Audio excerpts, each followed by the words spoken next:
Hola a todos. En primer lugar, para los que no me conocen, mi nombre es Nazarena Nasif. Soy cirujana de segmento anterior y les voy a hablar un poco acerca de fragmentación nuclear y algunas técnicas de chopeo. La mayoría, más de una vez, cuando estamos iniciándonos en el mundo de la facomulsificación y la cirugía de catarata, tal vez le tememos mucho a esta parte del aprendizaje que es la fragmentación nuclear, que cómo vamos a empezar, que si vamos a empezar con un surco, si vamos a empezar con el stop and chop, con el faco chop, con el divide and conquer. Eh, Así que me parece que es un tema muy interesante, ya que si bien es muy importante aprender y aprender muy bien, ir paso a paso con todo esto, lo más importante también es saber aprender desde el principio a realizar bien los pasos. O sea, no solamente llegar a la fragmentación nuclear, sino que no deja de ser importante también la incisión, la capsulorhexis, eh, la hidrodisección, la hidrodelaminación.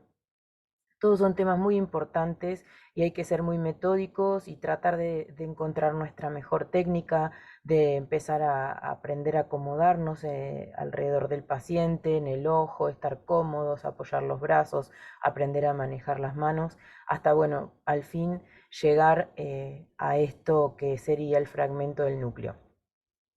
Vamos a empezar y espero ser clara. Cualquier consulta me pueden preguntar cuando finalice la clase y si no me pueden contactar a mis redes sociales como doctora DRA Nazarena Nasif. Eso es en Instagram o doctora Nazarena Nasif en las redes. El cirujano que se inicia en la facoemulsificación debe tener, como les estaba diciendo, ergonomía, que es la comodidad para operar, tratar de, obviamente en los mejores casos, de tener una buena silla, de tener un buen microscopio, una buena camilla. Son todos factores importantes a la hora de comenzar con la técnica de facoemulsificación, aunque bueno, no siempre tenemos para aprender cuando nos iniciamos, algunos en hospitales públicos, otros en privados, pero no siempre tenemos todas estas comodidades, así que dentro de lo que tengamos, empezar a aprender a acomodarnos, intentar estar lo más cómodos posibles en base a lo que tenemos. Buen manejo y mucho viscoelástico, tratar de siempre tener todos los insumos a la hora de trabajar, pero es importante en el manejo del núcleo tener viscoelástico pesado, buenos cuchilletes, nuevos dentro de lo posible, y un buen instrumental. Invertir en lo que es la caja para comenzar, así sea que estamos empezando, no es, empezamos con lo más económico, tratemos de tener buen instrumental para realizar una correcta capsulorhexis, por ejemplo, para sujetar el ojo, para estar cómodos operando, chicos. Eso es lo más importante. Tener, obviamente, y sin ser menor el detalle, obviamente, tenemos que tener conocimiento teórico, saber muy bien todo lo que sería facodinamia, cuál es la fluídica, cómo, en base al equipo que estamos utilizando, conocer si es un equipo peristáltico, si es un equipo Venturi, con bomba Venturi, si los parámetros que vamos a utilizar, eh, aprender, leer, tenemos el manual de lo que es la facodinamia, que es el Barry Seibel, sino también, como yo voy a utilizar muchas imágenes del Lorente, que son compendios o manuales que uno tiene que tener generalmente al alcance para sentarse a leer previo a, a empezar a operar, aunque también tenerlo ahí al alcance de la mano a medida que vamos avanzando en esta curva tan larga de aprendizaje. Tratemos siempre, chicos, de trabajar en el centro del cristalino. Sabemos que el cristalino tiene una anatomía particular, que es más grueso en el centro y más fino en la periferia, por eso vamos a estar en un margen de seguridad si nos ubicamos bien en el centro sería nuestra área de trabajo, ¿no es cierto? Buena técnica de fragmentación nuclear. Hay un montón de técnicas, como hablamos al principio, pero tenemos que saber que estas técnicas no es que vos podés simplemente siempre estar usando la misma técnica, sino que podés conocer de todas las técnicas y de acuerdo al caso o a la complejidad del caso que se te presente en ese momento, es la técnica que tal vez vayas a utilizar. Si vos te familiarizás con una técnica, lo ideal es siempre hacer lo mismo porque seguramente vas a tener menos margen de error, pero después vamos a hacer lo que el ojo nos permita hacer. O sea que también tenemos que saber adaptarnos a lo que es el ojo de cada paciente. Tenemos que tener en cuenta que podemos operar despacio, nadie nos corre, con las ideas claras y hacer las veces que sean necesarias pausas viscoelásticas descritas por el doctor Kaufer. Eh, entonces, acá tenemos un concepto que me pareció importante aclarar, que para fragmentar el cristalino dentro del ojo ha sido y es el objetivo cuando, dado su tamaño, pretendemos extraerlo por la menor incisión posible. Bien sabemos que si nos vamos un poco para atrás en el tiempo, eh, se realizaban las cataratas, las cirugías de catarata por técnica extracapsular, en donde uno podía empezar por esclera, hacer la incisión y luego abordar a córnea clara y ver, luego para ampliar y hacer la extracción directa del cristalino sin fragmentarlo. Pero si queremos sacar un cristalino, ahora por como se llaman las técnicas mixtas, que son las mínimamente invasivas, con incisiones pequeñas, obviamente que lo ideal es fragmentarlo. Para eso, para luego sacarlo, perdón, de dentro de la bolsa. Entonces, el cristalino tiene una anatomía en donde encontramos en el centro va a estar el núcleo, luego se va a encontrar el epinúcleo, por fuera del epinúcleo se encuentra la corteza y por fuera de lo que sería la corteza tenemos la cápsula. Por ende, vamos a tener dos pasos importantes que para lo que nos detenemos un poquito en la anatomía, que es la hidrodisección y la hidrodelineación o hidrodelaminación. La hidrodisección es la separación, o sea, es el procedimiento mediante el cual nosotros separamos la cápsula del cristalino de la corteza del cristalino. Eso se hace mediante BSS. Nosotros generalmente lo hacemos con lidocaína al 1% diluida, como para reforzar la anestesia tópica que utilizamos a la hora de operar. Y en un segundo término se puede realizar la hidrodelineación, que lo que hace es separar el núcleo del epinúcleo. Eso se puede lograr en cataratas que son más bien blandas, ya que en las cataratas muy duras o muy avanzadas, como las cataratas rúbreas o brunescentes, no vamos a poder lograr la separación, ya que la catarata se encontraría en todo el cristalino. Bueno. Tenemos por otro lado las cisuras embrionarias, o lo que serían las líneas de fracturas del cristalino, que nos va a servir como planos de clivaje a la hora de hacer una de las técnicas que se llaman FACOCHOP, para saber cómo tenemos que fragmentar el núcleo a través del chopper siguiendo estos planos de clivaje. Hay distintas formas de manejar el núcleo. Una de las formas puede ser sin fragmentar, no es necesario fragmentarlo.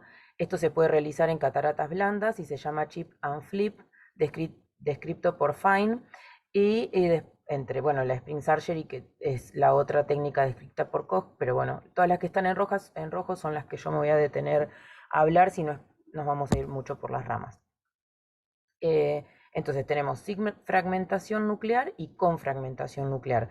Dentro de lo que sería con fragmentación nuclear podemos hacer un surco, o sea, vamos a tener con tallado del surco y el uso del chop, o con directamente el chop. Con tallado del surco tenemos la técnica Divide and Conquer. Con tallado de surco y chop tenemos la técnica Stop and Chop. Y con el chop solamente tenemos el FACOCHOP, que dentro de esta tenemos el Phacochop horizontal, el Phacochop vertical. ¿Con qué catarata empezamos? ¿Cuál sería la catarata ideal como para iniciarnos en esto de la cirugía, de la Phaco? Es la catarata nuclear, sin lugar a dudas. Generalmente optamos por una catarata nuclear o una, dos cruces, tres cruces. Eh, Tenemos que tener en cuenta que haya una buena dilatación pupilar.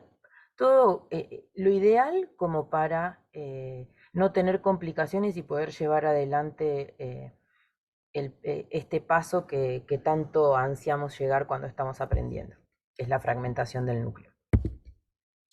Entonces, dentro de las técnicas sin fragmentar, tenemos el chip and flip, que la realidad es una muy buena técnica para todo esto que es la catarata blanda, ya que generalmente, y más hoy por hoy, una vez que tenemos mucha casuística, podemos empezar a operar pacientes para facorrefractivas y son las que mayormente exigen mejor visión, obviamente. Entonces es una muy buena técnica para dividir el núcleo del epinúcleo, eh, para de esa manera, primero, eliminar el núcleo, o sea, sacar el núcleo central, que sería por eso se llama chip, y la aspiración luego del epinúcleo, que se llama, por eso se la denomina como flip.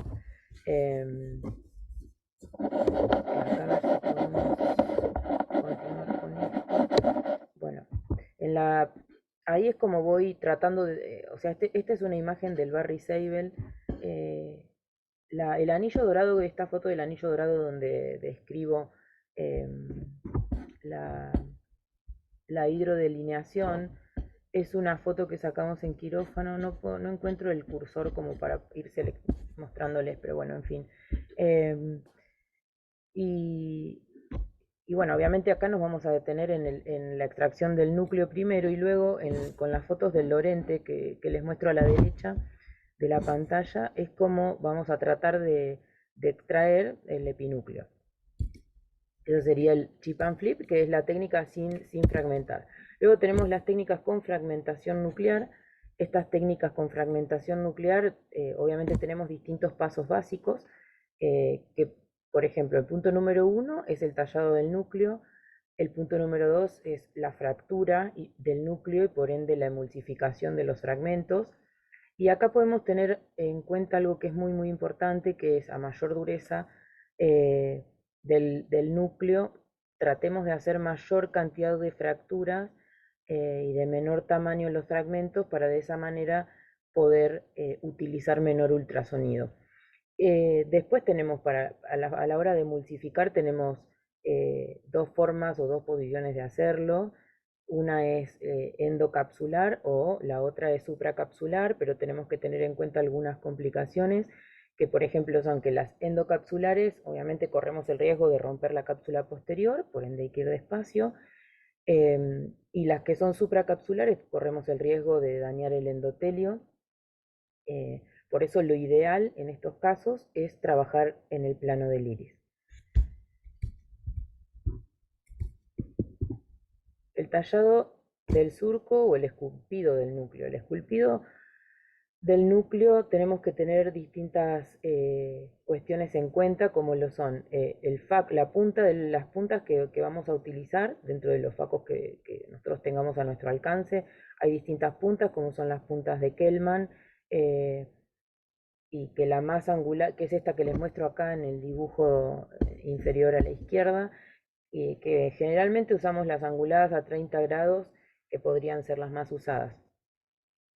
Por otro lado, arriba a la derecha, lo que les muestro es una equivalencia de lo que sería el centro del cristalino, que por qué les digo que se detengan a trabajar en el centro del cristalino, porque el equivalente digamos, a 4 veces la punta de la pieza de mano en el centro y a 3 veces la pieza de mano en la periferia. Por ende vamos a tener más riesgos de complicaciones y de romper la cápsula posterior si trabajamos en la periferia a que si trabajamos en el núcleo, perdón, en el centro. Trataremos siempre de eliminar el cristalino a través del esculpido, a través del desplazamiento. Son desplazamientos lineales. seamos conscientes que no hay que ocluir en un 100% la punta del tip, sino que es tratar de ocluir entre un tercio y la mitad de la punta. ¿Y por qué va a ser esto? Porque obviamente si ocluimos, vamos a movilizar y vamos a tener todo lo que es el cristalino y vamos a tener muchísimo más riesgos de desinsertar la zónula o, por otro lado, de no lograr la profundidad que queremos lograr a la hora de fracturar luego el- el núcleo. Entonces, lo ideal es, como les pongo al principio acá, el ángulo de ataque. El ángulo de ataque al cristalino tratemos siempre de ir de lo que sería de 0 a 45 grados, tratemos de inclinar como si fuese una pala que va a querer cavar un pozo, ¿no es cierto? Entonces, tratemos de ir despacio. Cuanto más querramos abarcar, más difícil es lograr la excavación. Por otro lado, el ancho. El ancho del surco tiene que ser superior al ancho del tip con el sleeve. O sea, veamos que ahí tenemos el tip que rodea perdón, el sleeve que rodea el tip tiene un diámetro determinado, tratemos de que sea superior a ese ancho. Y por último, la profundidad, tratemos de que sea mayor a 2/3 del espesor del cristalino y con obviamente una longitud, un largo que no pase lo que sería el golden ring o el anillo dorado en el caso de que lo hayan logrado con la hidrodelineación. ¿Qué parámetros? Los parámetros a utilizar en estos casos siempre tratemos de que sea lineal para que cuando vayamos pasando la pieza de mano a la hora de hacer el surco sean movimientos lineales suaves y que no ocluyan la punta como para no frenarnos en el medio. Ahora, cuando terminemos la clase les voy a mostrar unos videos como para que tengan en cuenta esto. El lineal, el límite superior de acuerdo obviamente a la dureza, pero traten siempre de no utilizar valores mayores al 40%, porque si no van a generar daño en el endotelio, van a perder muchísimas células endoteliales y después va a ser peor la complicación que lo que sería la técnica en sí. Un vacío de 250 en 300, digamos, milímetros de mercurio, pero también puede ser menos. Vayan de a poco y de a poco van a ir conociendo el equipo y de a poco van a saber con qué parámetros ustedes se sienten cómodos y de esa manera van a establecer cuáles son los mejores parámetros a la hora de utilizar ustedes esta técnica de surco. Y el flujo, utilícenlo entre 15 a 30 centímetros cúbicos por minuto. Estos serían los parámetros a la hora de hacer el surco. Esta es la forma a la izquierda y lo primero es la forma que no les recomiendo, o sea, que es la que tampoco recomienda el Barry Sable, ¿no es cierto? Los dos no ocluyan ni encajen los 2/3 de la punta, porque obviamente que van a tardar mucho más, como les muestro en la primera imagen, en llegar de A a B. En este caso te dice que vas a tardar 4 segundos utilizando un 30% de energía de FACO y 2 segundos o 2 segundos en llegar de A hasta B utilizando el 60% de la energía. Sin embargo, si vos no ocluís 2/3 o no lo ocluís en un 100% y lo ocluís en un tercio, vas a tardar muchísimo menos en llegar a tu objetivo, que sería profundizar en el surco en el centro, mucho más rápido. Entonces podemos tener el tallado del surco en cruz, que es la técnica Divide and Conquer, y de esta manera luego de tallar los dos surcos que se cruzan en el centro, vamos a fragmentar y vamos a obtener 4 fragmentos para luego emulsificarlos. El stop and chop es o non-stop and chop, perdón, non-stop Faco chop, que es una técnica descrita por Chang. Más que nada es una fusión entre lo que sería utilizar el surco, pero también utilizar el chopeo y craquear el núcleo. Tiene ciertas ventajas, como le son el mayor espacio para manipular los fragmentos y una buena técnica, es una de las mejores técnicas de transición a FacoChop, ya que nos permite empezar a manipular lo que sería la pieza de mano que tanto nos pesa cuando empezamos a manipularla en paralelo con el chopper en la mano izquierda. Acá lo que tengo es, en el Stop and Shop primero se va a tallar un núcleo central, ¿sí? Tratemos siempre de que sea, como les expliqué al principio, más bien de borde a borde de lo que sería la delimitación del anillo dorado, profundo en el centro, eh, angosto del ancho de la punta del tip con el sleeve, y luego que podemos tener como parámetro el cambio en el reflejo rojo, o teniendo en cuenta que dejamos, digamos, libre de la punta del tip más o menos 1 milímetro, vamos a saber que lo equivalente a 3 diámetros de punta, 4 diámetros de punta inclusive, vamos a tener una buena profundidad para lograr el cracking. Una vez que craqueamos en 12 minúcleos, vamos a rotar y vamos a empezar con la emulsificación de los fragmentos.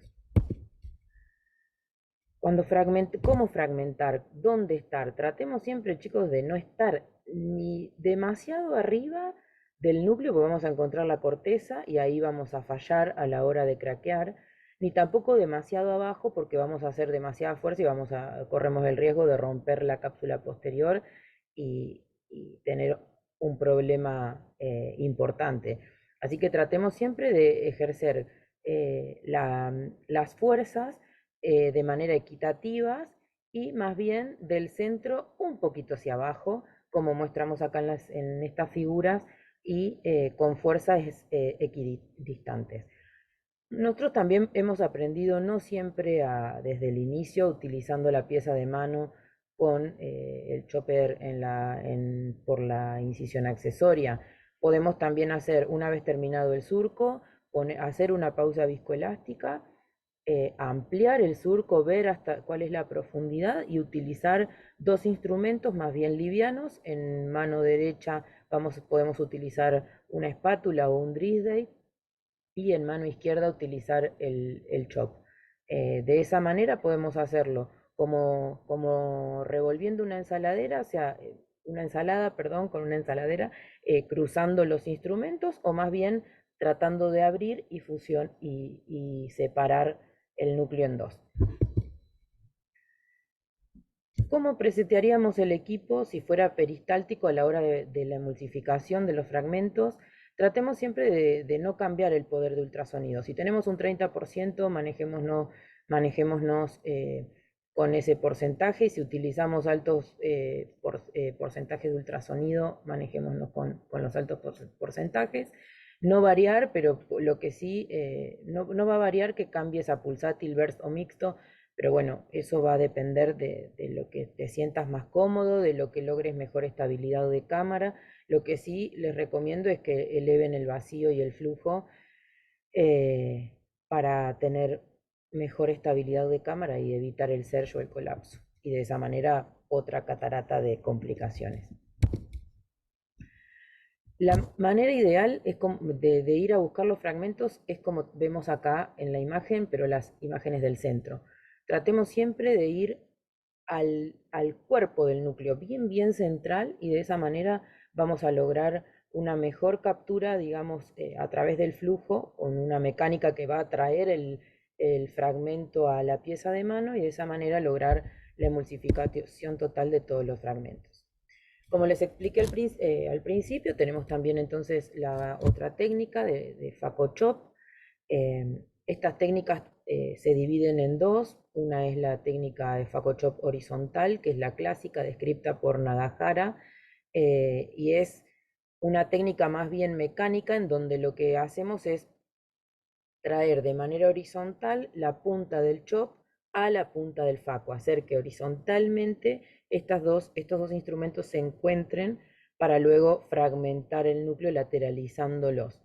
Y el faco chop vertical es el quick chop, que lo que se utiliza es un chop un poco más filoso, que se encuentra en el centro del cristalino, poniéndolo por delante del chop, y de esta manera tratar como de apretar el cristalino en el medio para luego lateralizar y fragmentarlo.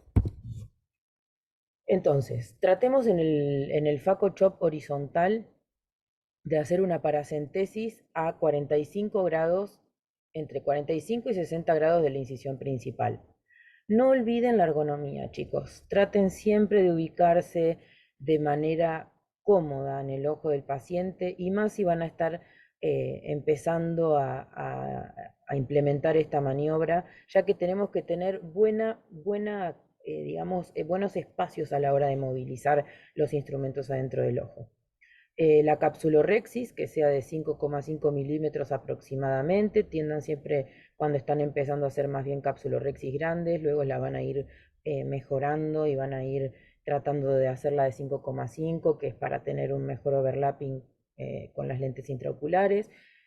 Hacer una buena hidrodisección hasta que no vean que rota el núcleo, no dejen de intentar. Y recuerden siempre sacar volumen a la hora de introducir más volumen para evitar, digamos, colapsar la cápsula posterior y tener un estallido por volumen a la hora de hacer la hidrodisección. La punta del faco, traten de que esté, como les dije, 1 milímetro expuesta de lo que sería el sleeve, más que nada porque de esa manera vamos a tener otro parámetro más, como darnos cuenta de cuán enclavados estamos en el núcleo y tratar de siempre asegurarnos que estamos por debajo, porque no va a faltar la vez que cuando dejemos de teñir la cápsula anterior con azul de tripán y querramos no teñir más y utilizar esta maniobra, si no vamos de costado, rodeamos el ecuador del cristalino y luego, eh, digamos que horizontalizamos la punta del chop, podemos correr el riesgo de romper lo que sería la cápsula, desgarrar la cápsula anterior o desinsertar la zónula. Por ende, siempre tratemos de ir por debajo de la cápsula. Eh, el principal objetivo del facochop horizontal es dividir el núcleo en dos mitades. Tratemos siempre de que el vacío y el flujo estén elevados, porque si no, no vamos a lograr enclavarnos bien en el núcleo. Una vez que alcanzamos el vacío al máximo, tenemos que dejar en posición 2 el pedal y ahí recién introducir el chopper y hacer el chopeo horizontal. Perdón. El chopper va desde el ecuador, por debajo de la cápsula, al centro en dirección a la punta. Antes de encontrarse, se desplazan lateralmente los instrumentos, generando así la división mecánica, es lo que les acabo de explicar. Acá es un dibujo que tomé en préstamo, así que también aprovecho acá el agradecimiento de mis maestros, de Daniel Perrone y Gerardo Balvecchia, donde, bueno, dibujamos lo que sería el cristalino con ya una capsulorhexis hecha y la dirección es esa línea, digamos, continua que hago de arriba hacia abajo, que se va a encontrar justamente con la punta del faco de la pieza de mano y de esa manera nos lateralizamos para lograr dos mitades. Luego de que obtenemos estas dos mitades, lo que hacemos es rotar el núcleo, ¿sí? Siempre ya en este caso, logrando la fragmentación en dos, dejamos el pedal en posición 1, teniendo buena estabilidad de cámara, rotamos y seguimos fragmentando y emulsificando el resto de los cuadrantes con los parámetros preseteados del equipo, que bueno, obviamente que estos van a cambiar en base a si es una bomba Venturi o una bomba peristáltica. Tratemos de tener la mayor cantidad de fragmentos dependiendo la dureza. Cuanto más duro es el cristalino, más fragmentos tratemos de obtener. Y el seteo, el poder, si es una catarata muy dura, vamos a tratar de tener el power al máximo, el 60%. En el BERT podemos tener un BERT de 30 milisegundos. Obviamente que acá puede llegar a cambiar lo que sería torsional con el longitudinal cuando se unen. El vacío alto, 400 a 650, dependiendo de la máquina que utilicen. Por eso es tan importante la facodinamia, chicos, ¿no? Ténganlo en cuenta, ténganlo en claro, traten de leer, de probar, de escuchar, de mirar videos, todo lo que tengan al alcance como para ver cómo funciona cada máquina. Yo aprendí con una bomba peristáltica y la realidad es que no, a ver, tenemos una transición bastante grande hasta que pasamos por ejemplo, con la bomba peristáltica de hacer surco, pasamos a hacer el facochop horizontal, que es nuestra técnica de elección, por lo menos la mía. Eh, no es tan sencillo, pero bueno, por eso es tan importante la facodinamia, si no yo después esto, aprender mucho de lo que son las técnicas, fantástico, pero si vos no sabes utilizar el equipo, por más buen cirujano o buena manualidad que tengas y que ejerzas adentro del ojo, si no sabes usar el equipo, es como sentarte en una Ferrari, mirar todo el tablero, mirar la caja de cambio y no saber ni cómo utilizarla. Hay puntos claves para el éxito. Tenemos que, en lo que sería el chopeo horizontal, ocluir bien la punta para saber que estamos bien enclavados en el centro del núcleo, mantener el vacío mientras hacemos el chopeo, chopping, no es shopping, tendríamos que ir al shopping, pero no, esto es chopping, y mantener el chopper en el plano horizontal profundo. Teniendo en cuenta esos tres parámetros, vamos a seguramente tener un éxito importante en lo que sería la maniobra. Y las complicaciones es no conseguir partir el núcleo en el primer intento. ¿Eh? Obviamente romper la zónula porque nos llevamos puesta la cápsula anterior o rasgar la cápsula anterior. Siguiendo con las distintas formas de fragmentación nuclear, tenemos entonces ahora el facochop vertical. La realidad es que esta es una técnica que yo, por lo menos en particular, no la uso de rutina. Lo ideal es tener un chopper que tenga filo, ya que en esta técnica lo que hacemos, ¿por qué se llama vertical? Porque vamos a fragmentar el núcleo encontrando a las dos herramientas, por así decirlo, la pieza de mano y el chopper en el centro, ejerciendo una fuerza vertical que luego se lateraliza y de esa manera vamos a fragmentar el núcleo. El éxito es tratar de tener vacíos altos para sujetar bien el núcleo y la punta del faco lo más profunda que se pueda. Y las complicaciones son iguales al chopeo horizontal. No poder fragmentar en el primer intento, así que volver a intentarlo, rasgar la cápsula posterior o la zónula, obviamente, que por hacer fuerza en el centro. Ya no sería por ir hacia el ecuador a buscar el ecuador del cristalino. Entonces, dentro de lo que serían las con tallado de surco y sin tallado de surco, ¿cuáles son las diferencias? En la divide y vencerás vamos a utilizar energía ultrasónica, por ende el mayor riesgo sería quemar incisiones si no existe una buena incisión y también dañarse las endoteliales. Y en el facochop utilizamos energía mecánica, es lo que más tratamos para eso de mejorar siempre la técnica, ya que si profundizamos bien el chop y tenemos un buen agarre con la pieza de mano, no vamos a fallar en cuanto la fragmentación. Y los principios es, el divide and conquer va a tener un vector centrífugo, porque a la hora de fragmentar vamos a fragmentar, como les decía, desde el centro hacia afuera, y en el facochop vamos a tener un vector centrípeto, ya que vamos a unir las dos herramientas hacia el centro para fragmentar el núcleo. Instrumental, indispensable que tengamos por lo menos los distintos choppers. Para iniciar yo les recomiendo que tengan un chopper de Nagahara, que es el de la oliva en la punta y filo por dentro. Y también después tenemos, a medida que vamos mejorando, tenemos para hacer el chopeo vertical, que es el chopper del centro, y el otro es el de Rumex, que la verdad es el que hoy por hoy utilizamos, que está buenísimo porque tiene filo todo en el borde interno y de esa manera fragmentamos más rápido el núcleo. Al lado les dejé una imagen del paragüita, que es un instrumento que nosotros utilizamos mucho para sujetar el ojo, y la verdad es que empezamos a aprender de esa manera y la realidad es que lo usamos casi para todo, para poner el lente, para hacer la cápsulorhexis. Muchas veces si no logramos tener el ojo quieto nos ayudamos con eso con la segunda mano.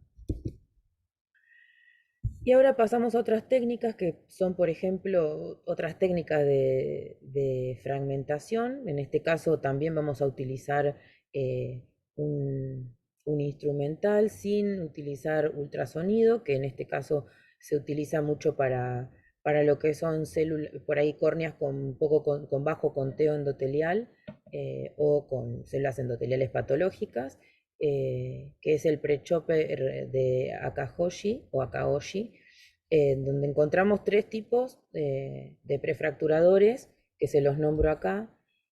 Generalmente se utilizan más para las cataratas blandas, eh, ya que vamos a lograr introducirnos bien en el centro del núcleo y de esa manera apretás, digamos, la pinza y ahí es donde se abre. Una vez que vos te sentís en el corazón del núcleo, ¿m?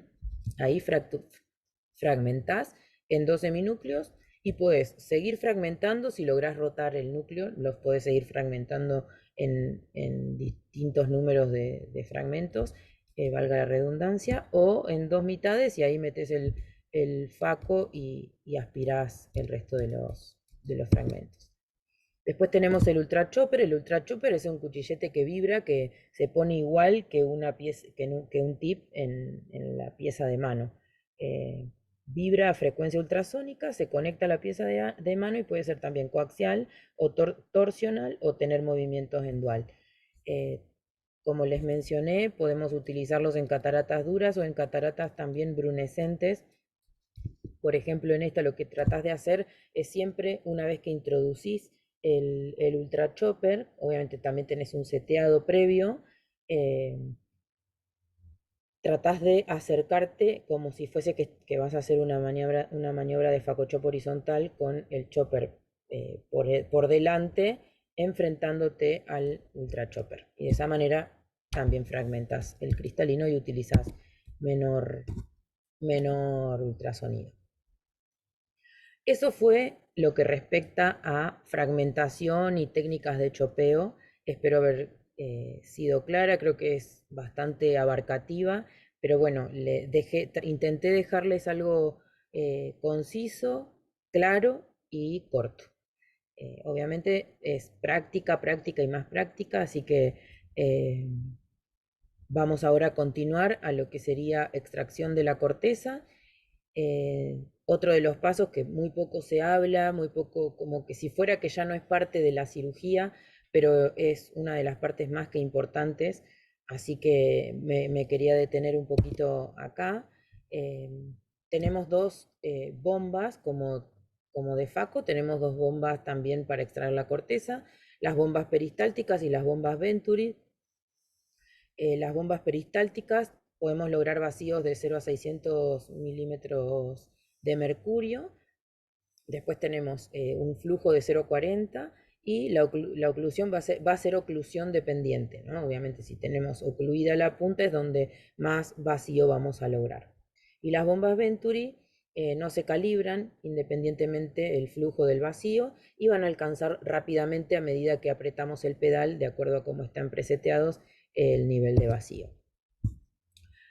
Así como tenemos estas dos formas de bomba, vamos a tener distintas piezas de mano. Tenemos la pieza de mano coaxial, eh, que bueno, acá las describo, tiene las dos, digamos, las dos herramientas en la misma pieza, eh, donde se encuentra una zona distal, la zona intermedia y la zona proximal. La zona distal es donde está la punta de la pieza y la zona proximal es donde conectamos las mangueras del faco a la pieza de ya.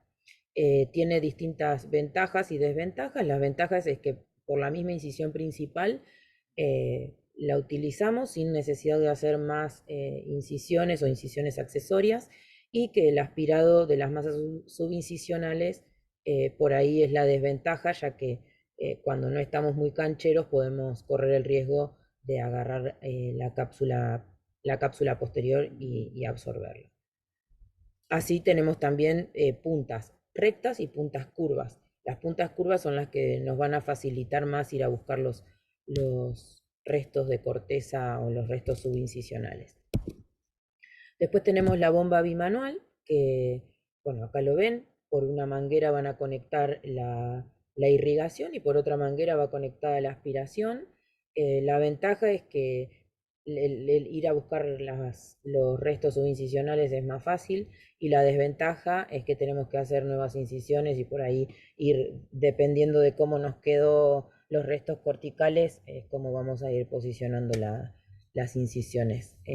Y por otro lado, que no presenta manguito de silicona, así que si en una utilizas por la incisión principal, podemos tener la desventaja de no tener una buena estabilidad de cámara. Los parámetros de la irrigación-aspiración van a ser cuando queremos extraer masas, obviamente el flujo vamos a tener más alto de entre 30 y 35 y el vacío entre 400 y 550. Y cuando son fibras corticales, tal vez bajamos un poco el vacío y vamos por fuerza mecánica a traer, digamos, por el mismo flujo que hace que los restos de fibras se acerquen a la punta y de esa manera, por la misma dinámica de los fluidos, la tratamos de extraer. Después podemos hacer un pulido, eso también se presta para discusión, porque hay quienes pulen la cápsula posterior y quienes no, la verdad, no lo hacen y dicen, bueno, en una segunda instancia intentamos hacer un JAG láser y solucionado el problema. Y por último, aspirar lo más que se pueda el viscoelástico para evitar complicaciones como presión ocular posoperatoria debido a la estanqueidad del viscoelástico, tanto en lo que sería por delante del lente como por debajo del lente. Y acá es donde les quería mostrar ya unos videitos de cirugías, de cómo hacer la fragmentación nuclear con las técnicas de chopeo. Primero les muestro lo que sería el surco. Nosotros nos iniciamos generalmente en la facomulsificación con esta técnica. Es una muy buena técnica de transición en lo que sería el facochop. Hacemos un surco central. Muchas veces, para tratar de igualar la profundidad del surco, lo que hacemos es rotar los 180 grados y seguir realizando el surco para tener un nivel igual y de esa manera asegurarnos de que vamos a hacer una buena fragmentación. Ahí está, como les contaba, utilizando dos instrumentos, ya que a veces pesa mucho la pieza de mano al principio. Fragmentamos el núcleo.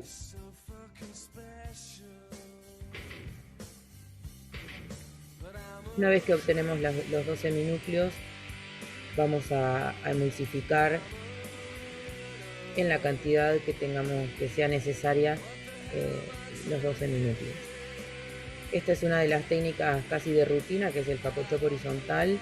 Tratamos siempre de enclavarnos, justamente se ven bien ahí en ese modelo de catarata en donde vemos bien los planos de clivaje del cristalino para lograr fragmentar en la mayor cantidad de porciones posibles, teniendo en cuenta que podemos de esa manera, cuando ya estamos un poco por ahí más cancheros o tenemos más caudal quirúrgico, por ahí no tenemos tantos recaudos, pero nunca nos tenemos que olvidar, porque al mejor cazador a veces se le escapan las balas, y es así. Una mínima distracción, más cuando hay alto flujo, como si somos cirujanos de alto volumen, podemos también cometer errores y no es la idea.